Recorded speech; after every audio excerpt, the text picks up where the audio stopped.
Plants are autotrophs. They can prepare their food by themselves. How do plants prepare their food?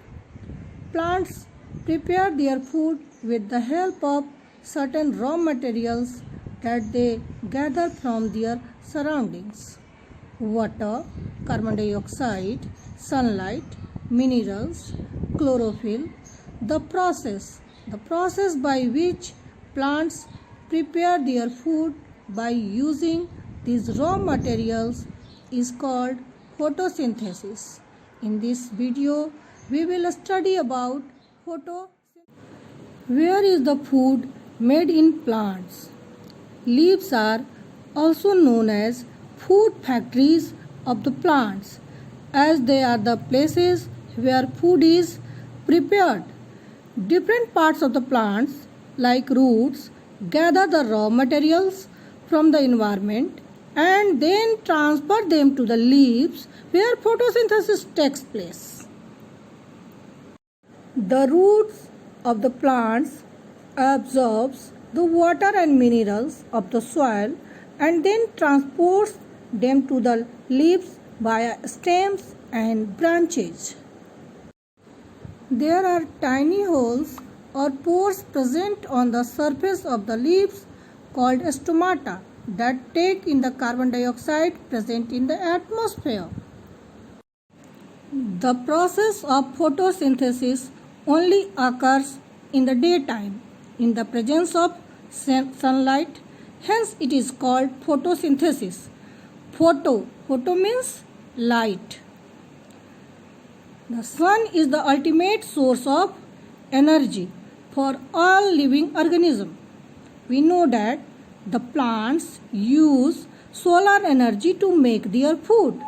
The herbivores animals depend upon the plants for their food. Animals, carnivores that do not eat plant depend upon the herbivorous animals. Therefore, all of the living organisms directly or indirectly receive their energy from the sun. So the sun is ultimate source of all form of energy. Photosynthesis takes place in other parts of the plants also.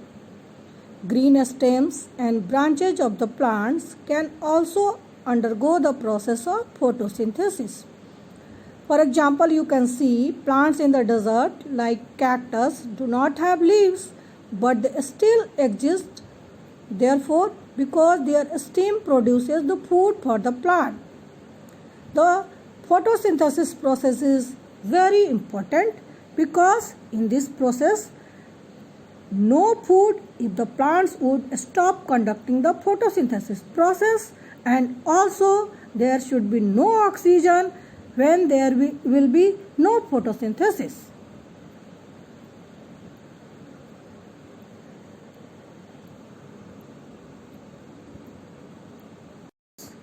Leaves which are red or brown or violet in color conduct photosynthesis. The chlorophyll is also present in leaves that are not green. They are different colors because the other color pigments are more than the green color pigments in such leaves.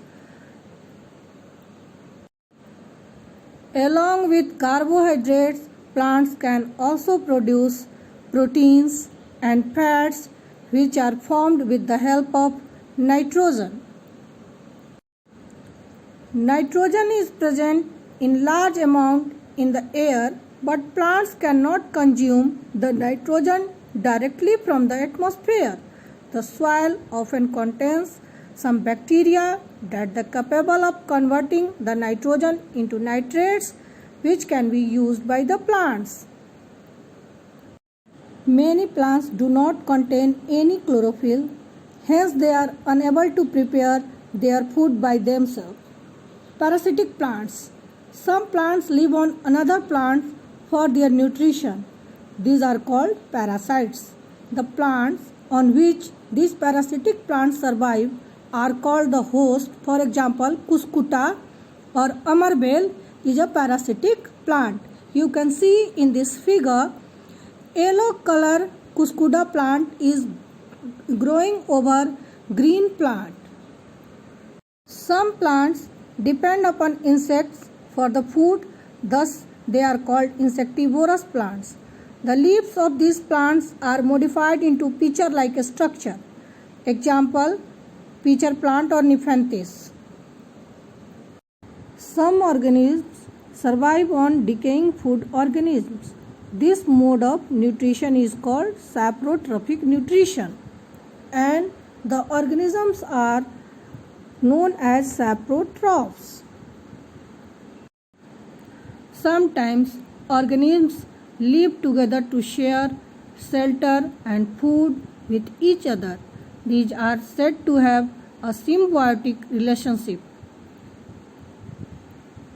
Thus we can say sun is the ultimate source of all form of energy. Without energy we cannot survive.